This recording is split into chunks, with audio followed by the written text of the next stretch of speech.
everybody, this is Alchemist 2 and I'm back again with another book review. I just read His Holiness the Dalai Lama's book. Actually, Howard Cutler, MD, was responsible for interviewing His Holiness, and it's called The Art of Happiness. And this is almost a carbon copy of the Book of Joy, which features His Holiness and Desmond Tutu. But he speaks of every aspect of human life that we could possibly want to divulge or dive into. He speaks of relationships, he speaks of intimacy in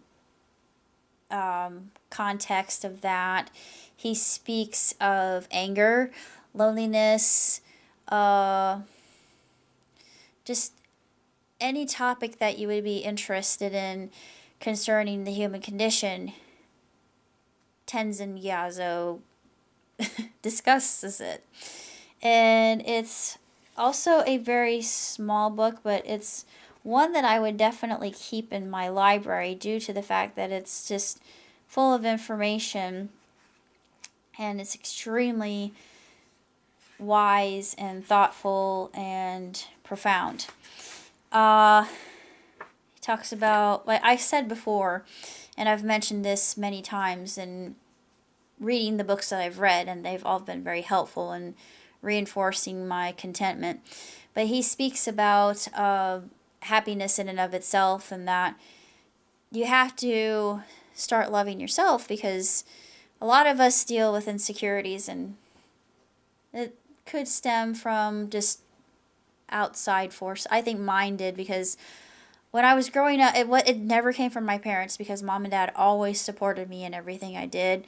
And they loved me unconditionally, and they were my best friends. There were other people that were my friends, but they never really understood me or got me or comprehended my bizarre sense of humor or just the things that I enjoy, because it went beyond their ken, apparently.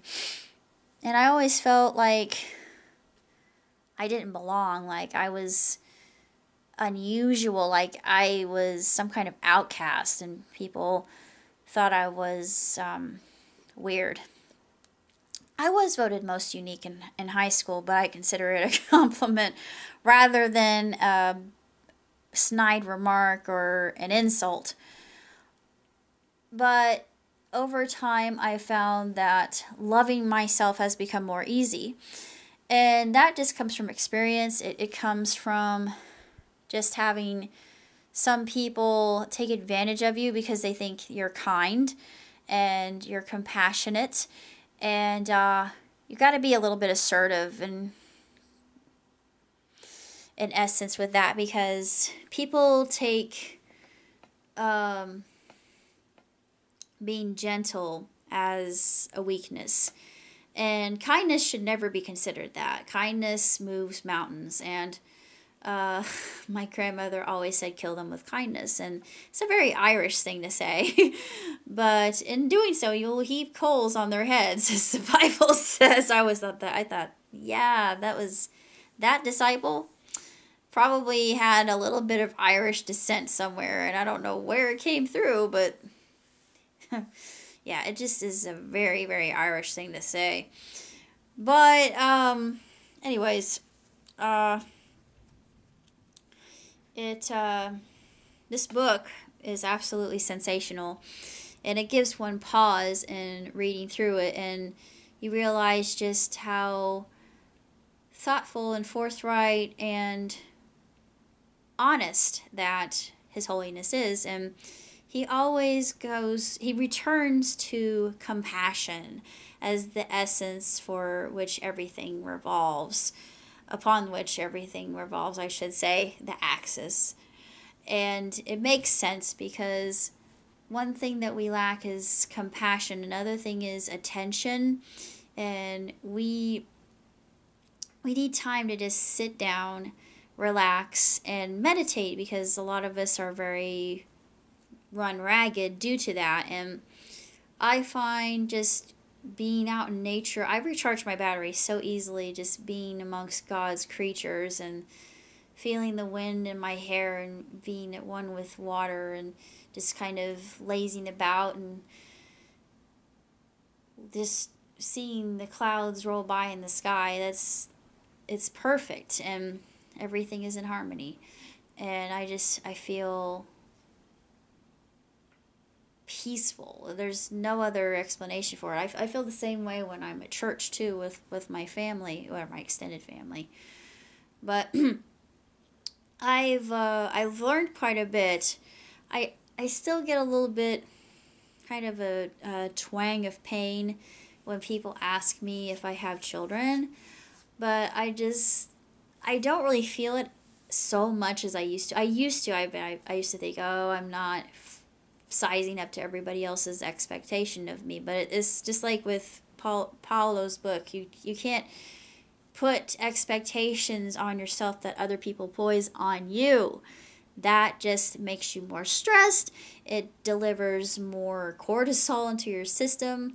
And you're going to be very unhealthy if you just consistently beat yourself up and thinking, oh, I'm not meeting everybody else's standards. No, screw their standards. It doesn't matter. They don't know you. They don't know the real, authentic you. You are the only one who is responsible for yourself other than your creator.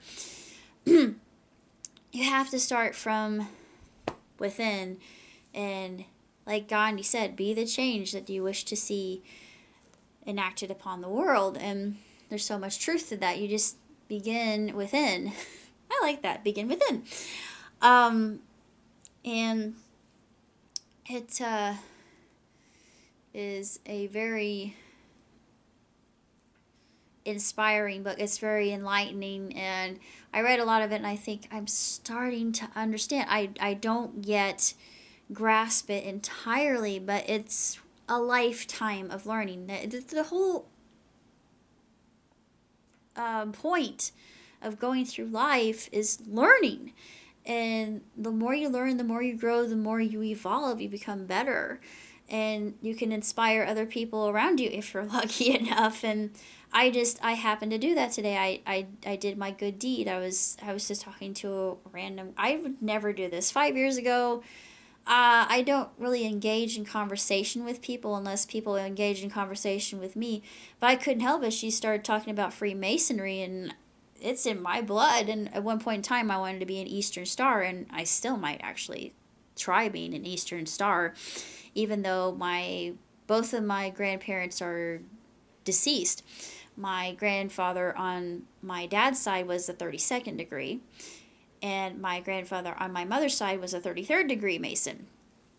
And it's very deeply ingrained in my blood. That's probably why I enjoy things like alchemy and the Hermetic Society, and I'm fascinated by it. Hermes is my favorite of all, and I thought, that makes sense why Hermes would be my favorite. It's all coming together. Everything is starting to click with me now, and I thought, the eureka moment is just they just keep coming. And this was another one of those aha sort of moments in my existence and in my life. And it's wonderful. It really is something of a marvel, having gone through this book and just realized how far I have come, and I have not yet arrived. Realizing that humility, he speaks of that. Humility is important. Be humble, like the song says. I love that song, by the way. And there's so much truth in it. Being humble is not a sign of weakness. The meek shall inherit the earth, as the Beatitudes say. But you gotta be assertive. You can't let people walk all over you. There's a certain kind of balance, like I stated before. Beautiful book. Very short, unfortunately, but it's one that I'm going to be keeping for the rest of my life, as long as I live. A little bit of an update. I will try to go to North Carolina again. Labor Day weekend. I'm going to ask my friend to take care of baby Griffey. And, of course, Peanut won't be that much of an issue because he can take care of himself, but Someone's got to empty the cat box while I'm away, or it's going to smell awful. But that'll be a short weekend. I'm going to see if I like it or not. I don't know if I will. It'll be intriguing to see what happens. Of course, I'm going to con this weekend. I'll do videotapes and whatnot and take pictures with my new phone. I may have to sell my camera, which I don't really want to, but it may have to come to that if I need to. As I may not require having a Nikon around any longer, which just breaks my heart because that Nikon is like my soul in a way. Other than that, I've got that to look forward to. I'm not going to court. He was found guilty, so yay, no court day. Woo! He's got to serve so many days. I'm going to write down in my journal all about this because it's interesting. It's kind of anticlimactic for an end to the story, but all I can say is I'm hoping that he has a happy ending rather than tragic one. It's just a very sad story that I pray.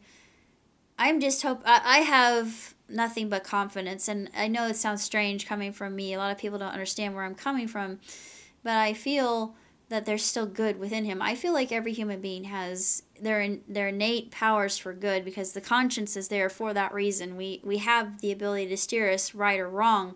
We have free will, but the conscience is there to guide us. That's my opinion. I may be wrong, but I think that was instilled by an intelligent creator. However, of course, we make our own decisions whether to walk along one path or the other.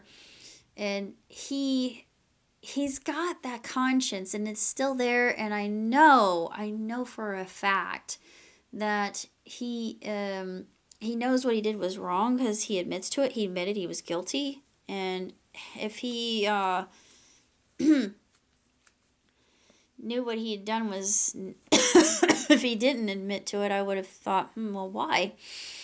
But he's going to be going to counseling, and well, I'm hoping that will turn him around because if juvie doesn't do it, then I don't know what will. But it's hard to say. It's an addictive personality trait, and it's really tragic to see people go through that. But beyond that, I've got another 5K I'm going to. I'm hoping I can do the foam run. Of course, I was asking my friend about that. I said, it's not going to be around Greek Fest, is it? Because Greek Fest is the 26th. But anyway, August is going to be busy as well because I'm going to Gen Con. And I've got a lantern for the 17th. Of course, those of you who know me well, my magicians who have been with me from the beginning, they realized that my dad passed on the 4th. And his birthday would have been the 17th of August. And he will have been 84 this year when it gets to that. But I got a lantern. And on that particular day, I'm going to do a video as a tribute, and I've never done that before, but I just thought, why not? It's something special for Pop, and I know he'd love it. I couldn't find a green one. Green was his favorite color. It's blue, which is my favorite color, but it's the thought that counts. And I've got sparklers, so I'm thinking of lighting some green sparklers. It's neon green, and from wherever he is, I know he can see me, and I have a feeling he's going to like it. And I was so happy to get it. It didn't cost me barely anything at all. It was very cheap, but the whole thought that goes into it, the heart behind it, is